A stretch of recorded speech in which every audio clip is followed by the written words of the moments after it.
بسم اللہ الرحمن الرحیم۔ بسم اللہ الرحمن الرحیم۔ السلام علیکم ورحمۃ اللہ وبرکاتہ۔ امید ہے آپ تمام احباب خیر و عافیت سے ہوں گے۔ آج جلالین ثانی کا سبق نمبر 107 ہے اور اس سبق کے اندر ہم سورہ رحمان کی آیت نمبر 54 سے لے کر 61 تک کا ترجمہ اور تفسیر پڑھیں گے۔ پہلے آیات کا ترجمہ دیکھ لیں۔ متکئین علی فرش بطائنها من استبرق وجنى الجنتین دان، وہ جنتی لوگ ایسے فرشوں پر ہوں گے، بطائنها من استبرق، جن کے ایسے فرشوں پر تکیے لگائے ہوئے ہوں گے، متکئین تکیے لگائے ہوئے ہوں گے، جن کے بستر بطائنها من استبرق، جن کے بستر دبیز ریشم کے ہوں گے، وجنى الجنتین دان، اور دونوں باغوں کے پھل جھکے پڑ رہے ہوں گے۔ فَبِأَيِّ آلَاءِ رَبِّكُمَا تُكَذِّبَانِ، اب تم بتاؤ کہ تم دونوں اپنے پروردگار کی کون کون سی نعمتوں کو جھٹلاؤ گے۔ فِيهِنَّ قَاصِرَاتُ الطَّرْفِ لَمْ يَطْمِثْهُنَّ إِنسٌ قَبْلَهُمْ وَلَا جَانٌ، انہی باغوں میں وہ نیچی نگاہوں والیاں، قاصرات الطرف نیچی نگاہوں والیاں ہوں گی، جنہیں ان جنتیوں سے پہلے نہ کسی انسان نے کبھی چھوا ہوگا، ولا جان، اور نہ کسی جن نے۔ فَبِأَيِّ آلَاءِ رَبِّكُمَا تُكَذِّبَانِ، اب تم دونوں بتاؤ کہ تم اپنے پروردگار کی کون کون سی نعمتوں کو جھٹلاؤ گے۔ کَأَنَّهُنَّ الْيَاقُوتُ وَالْمَرْجَانُ، وہ ایسی ہوں گی جیسے یاقوت اور مرجان۔ فَبِأَيِّ آلَاءِ رَبِّكُمَا تُكَذِّبَانِ، اب بتاؤ کہ تم دونوں اپنے پروردگار کی کون کون سی نعمتوں کو جھٹلاؤ گے۔ هَلْ جَزَاءُ الْإِحْسَانِ إِلَّا الْإِحْسَانُ، اچھائی کا بدلہ اچھائی کے سوا اور کیا ہے۔ فَبِأَيِّ آلَاءِ رَبِّكُمَا تُكَذِّبَانِ، اب بتاؤ کہ تم دونوں اپنے پروردگار کی کون کون سی نعمتوں کو جھٹلاؤ گے۔ عزیز طلبہ، اس سے پچھلی آیات کے اندر اہل جنت کے لیے جو پھل ہوں گے ان کا تذکرہ فرمایا تھا۔ اب ان آیات کے اندر اللہ تبارک و تعالی اہل جنت کے لیے جو ہے وہ راحت و آرام کا سامان ہوگا اس کا تذکرہ فرما رہے ہیں۔ جس طرح ہر قسم کے پھل ہوں گے، اسی طرح ان کو راحت جو ہے وہ ایسے فرشوں اور تکیوں سے بھی جو ہے وہ پہنچائی جائے گی جو خالص ریشم کے ہوں گے، جن پر متقین اور جو ہے وہ اہل جنت بیٹھے ہوئے ہوں گے، ٹیک لگائے ہوئے ہے، متقین ٹیک لگائے ہوئے بیٹھے ہوں گے۔ جس طرح ان کی خاطر تواضع پھلوں سے کی جائے گی، اسی طرح ان کی خاطر تواضع جو ہے وہ دبیز قسم کے ریشم سے اور استبرق سے جو ہے وہ کی جائے گی۔ جو دنیا میں جو بستر بچھائے جاتے ہیں ان میں ایک اوپر کا حصہ ہوتا ہے اور ایک استر ہوتا ہے، نیچے کا حصہ ہوتا ہے۔ اوپر والا نقش و نگار والا ہوتا ہے جس کے اندر خوبصورتی ہوتی ہے اور وہ قیمتی بھی زیادہ ہوتا ہے۔ اوپر والا جو ہوتا ہے اس کی قیمت زیادہ ہوتی ہے، نیچے والے کی کم ہوتی ہے۔ اہل جنت کے بستروں کا جو ہے وہ اللہ تبارک و تعالی نے اس آیت میں ذکر فرمایا، علی فرش بطائنها من استبرق وجنى الجنتین دان، کہ اہل جنت کے بستروں کے نیچے والے حصے کے بارے میں بتایا کہ وہ موٹے ریشم کا ہوگا، دبیز ریشم کا ہوگا۔ حضرت ابن مسعود رضی اللہ تعالیٰ عنہ سے مروی ہے، وہ فرماتے ہیں کہ تمہیں جنت کے بستروں کے نیچے والے استروں کے بارے میں بتایا ہے کہ وہ دبیز یعنی موٹے قسم کے ریشم کے ہوں گے اور آرام دہ ہوں گے۔ یعنی کہ اس میں اللہ تبارک و تعالیٰ یہ بتا رہے ہیں، عام طور پر دنیا میں یہ والا حصہ جو ہوتا ہے وہ قیمت میں کم ہوتا ہے اور وہ ذرا گٹیا بھی ہوتا ہے، لیکن جنت کا جو یہ بستر ہوں گے ان کا نیچے والا حصہ بھی ریشم کا ہوگا اور خالص ریشم کا ہوگا۔ سعید بن جبیر رضی اللہ تعالیٰ عنہ سے کسی نے پوچھا کہ اندرونی بستر استبرق کے ہوں گے، اوپر کے بستروں کا کیا حال ہوگا؟ تو انہوں نے جواب میں سورہ الف لام میم سجدہ کی آیت پڑھ کر سنائی، فَلَا تَعْلَمُ نَفْسٌ مَّا أُخْفِيَ لَهُم مِّن قُرَّةِ أَعْيُنٍ، کسی نفس کو کیا معلوم کہ ان کے لیے آنکھوں کی ٹھنڈک میں سے کیا کچھ چھپایا گیا ہے۔ مطلب یہ ہے کہ اس کے بارے میں دیکھے بغیر کچھ نہیں کہا جا سکتا کہ جو آپ پوچھ رہے ہو کہ جب نیچے والا خالص ریشم کا ہے، استبرق کا ہے، تو اوپر والے کا کیا حال ہوگا، یہ دیکھے بغیر کچھ نہیں ہو سکتا۔ جنت میں دیکھ کر ہی پتا چلے گا کہ وہ کیسے ہوں گے۔ اللہ تعالی ہمیں جو ہے وہ جنت نصیب فرمائے۔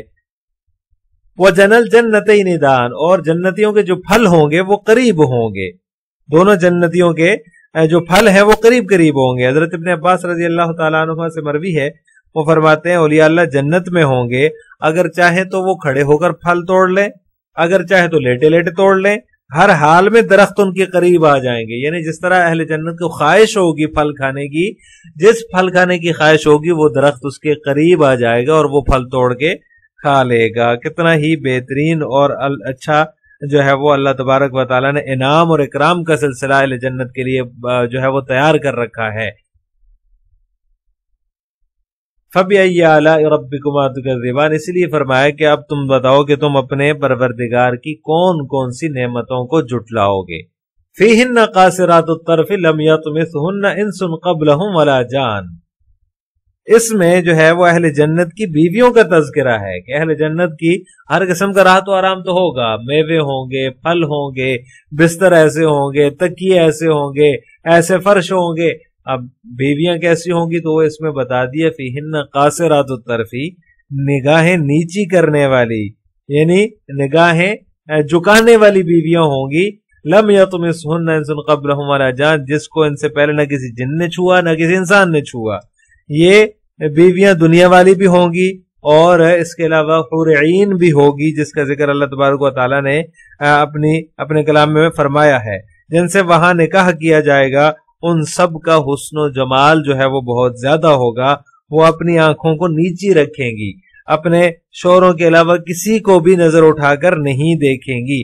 لم یطمثہن انس قبلہم ولا جان، ان کے جو جنتی شوہر ہوں گے، ان شوہروں سے پہلے کبھی کسی انسان یا جن نے ان کو اپنی جو ہے وہ خواہش کے لیے، اپنی جنسی خواہش کے لیے استعمال نہیں کیا ہوگا۔ وہ بالکل کنواری ہوگی، کسی مرد نے ان کو ہاتھ تک نہیں لگایا ہوگا۔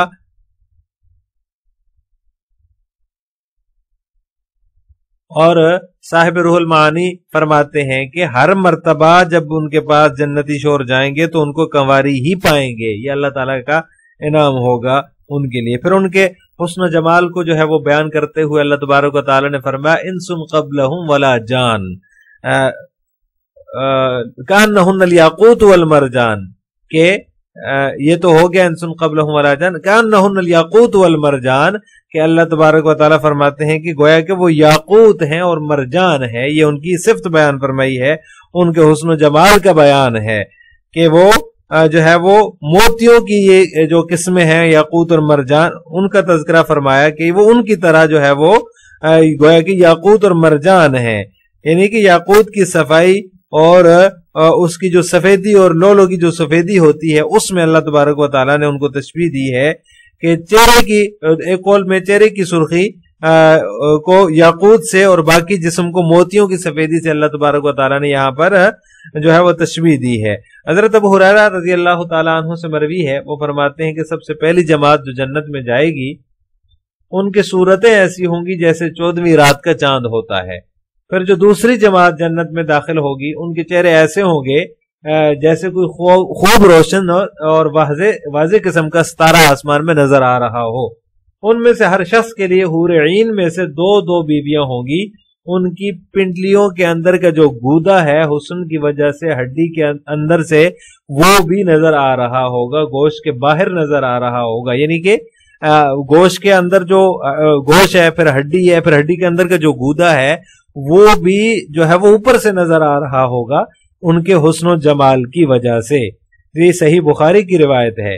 اسی طرح صحیح سنن ترمذی کی روایت ہے کہ ہر بیوی پر 70 جوڑے ہوں گے، ان کی پنڈلی کا گودا پھر بھی نظر آ رہا ہوگا، یعنی کہ 70 جوڑے ہوں گے اور 70 جوڑوں کے اندر سے ان کی پنڈلی کا گودا جو ہے وہ نظر آ رہا ہوگا۔ اس طرح کی ان کی صفائی اور حسن و جمال ہوگا، اتنی خوبصورتی ہوگی۔ اس لیے آگے فرمایا فَبِأَيِّ آلَاءِ رَبِّكُمَا تُكَذِّبَانِ هَلْ جَزَاءُ الْإِحْسَانِ إِلَّا الْإِحْسَانُ، کیا احسان کا بدلہ احسان کے سوا کچھ اور ہے؟ اچھائی کا بدلہ اچھائی کے علاوہ کچھ اور ہے؟ یعنی جس بندے نے اچھی زندگی گزاری، نیک اعمال کیے، اللہ تعالیٰ کو راضی کیا، شرک سے بچا رہا، توحید پہ قائم رہا، اس کا بدلہ اللہ تعالیٰ کے نزدیک اچھا جو ہے وہ جنت ہی ہے، اور اللہ تعالیٰ اس کو جنت نصیب فرمائیں گے اور وہاں کی نعمتوں سے بھی اللہ تبارک و تعالیٰ اس کو نوازیں گے۔ جن میں سے بعض کا تذکرہ جو ہے وہ اللہ تبارک و تعالیٰ نے سورہ رحمان کے اندر فرمایا ہے۔ حدیث مبارکہ کے اندر جو احسان ہے اس کے بارے میں اللہ کے رسول صلی اللہ علیہ وسلم نے ارشاد فرمایا ہے، ان تعبد اللہ کأنک تراہ فإن لم تکن تراہ فإنہ یراک۔ احسان یہ ہے کہ تم اللہ تبارک و تعالیٰ کی اس طرح سے عبادت کرو کہ جس طرح کہ تم اپنے رب کو سامنے دیکھ رہے ہو۔ اگر یہ والی کیفیت پیدا نہیں ہوتی فإنہ یراک، وہ تو تمہیں دیکھ رہا ہے، یہ والی کیفیت ضرور پیدا ہونی چاہیے، یعنی عبادت اس طریقے سے ہونی چاہیے کہ تم اپنے سامنے اپنے رب کو پاؤ۔ اگر یہ والی کیفیت نہیں ہے تو پھر یہ کیفیت لازمی ہونی چاہیے کہ جو ہے وہ یہ تصور ہونا چاہیے، یہ ذہن میں ہونا چاہیے کہ وہ مجھے دیکھ رہا ہے۔ یہ ہے احسان کا مطلب۔ فَبِأَيِّ آلَاءِ رَبِّكُمَا تُكَذِّبَانِ، اب تم بتاؤ کہ تم دونوں اپنے پروردگار کی کون کون سی نعمتوں کو جھٹلاؤ گے۔ اب ان آیات کی تفسیر جلالین ملاحظہ ہو، متکئین علی فرش بطائنها من استبرق، متکئین حال عاملہ محذوف ایتناعمون۔ مصنف نے اس کی ترکیب بیان فرما دی کہ متکئین جو ہے یہ ترکیب میں حال بن رہا ہے اور اس کا عامل محذوف ہے جو کہ یتناعمون ہے۔ علی فرش بطائنها من استبرق، ایسے جو ہے وہ فرشوں پر ہوں گے، تکیے لگائے ہوئے ہوں گے جن کے استر دبیز ریشم کے ہوں گے۔ ما غلظ من الدباج و خشینہ والظواہر من السندسی۔ یہ استبرق جو ہے اس کی تفسیر مصنف بیان فرما رہے ہیں کہ استبرق ریشم کے اس کپڑے کو کہتے ہیں جو کہ دبیز اور کھردرا ہو، والظواہر من السندس، اور اس کا اوپر کا کپڑا سندس یعنی باریک ریشم کا ہوگا۔ وجنل جنتین ثمرہما دان، اور دونوں جنتوں کا جو پھل ہے، جو کہ اس کے پھل ہوں گے جنتوں کے، وہ قریب ہوں گے، دان قریب ہوں گے۔ قریب ینالہ القائم والقائد والمضطجع، یعنی اتنے قریب قریب ہوں گے جن کو کھڑے ہونے والا، بیٹھنے والا اور لیٹنے والا بھی لے سکتا ہے۔ فَبِأَيِّ آلَاءِ رَبِّكُمَا تُكَذِّبَانِ، اب بتاؤ کہ تم دونوں اپنے پروردگار کی کون کون سی نعمتوں کو جھٹلاؤ گے۔ فِيهِنَّ فِي الْجَنَّتَيْنِ، مصنف فرماتے ہیں کہ فِيهِنَّ کی جو ضمیر ہے یہ جنتین کی طرف لوٹ رہی ہے جو پیچھے جنتین گزرا ہے۔ وَمَا اشْتَمَلَتَ عَلَيْهِ مِنَ الْعَلَالِ وَالْقُصُورِ، اور من العلالی والقصوری، اور جو کچھ ان جنتوں پر ان جنتوں میں موجود ہے، یعنی وہ باغ جو ہیں ان باغوں میں سے جس باغ پر وہ مشتمل ہوں۔ مشتملت علیہ من العلالی والقصور، جو کہ بالاخانے اور محلات وغیرہ ان میں سے جس پر وہ مشتمل ہوں، وہ اس سے مراد ہیں۔ قاصرات الطرفی، نیچی نگاہوں والیاں ہوں گی، العین علی ازواجہن، نیچی نگاہیں ان کی کیسی ہوں گی، یعنی جن و انس میں سے اپنے شوروں پر جو ہے وہ ان کی نگاہیں ٹکی ہوئی ہوں گی۔ متقین من الانس والجن، ان کے اوپر ان کی نگاہیں ٹکی ہوئی ہوں گی، وہ اپنی نگاہوں کو انہی پر محبوس کیے ہوئے ہوں گے۔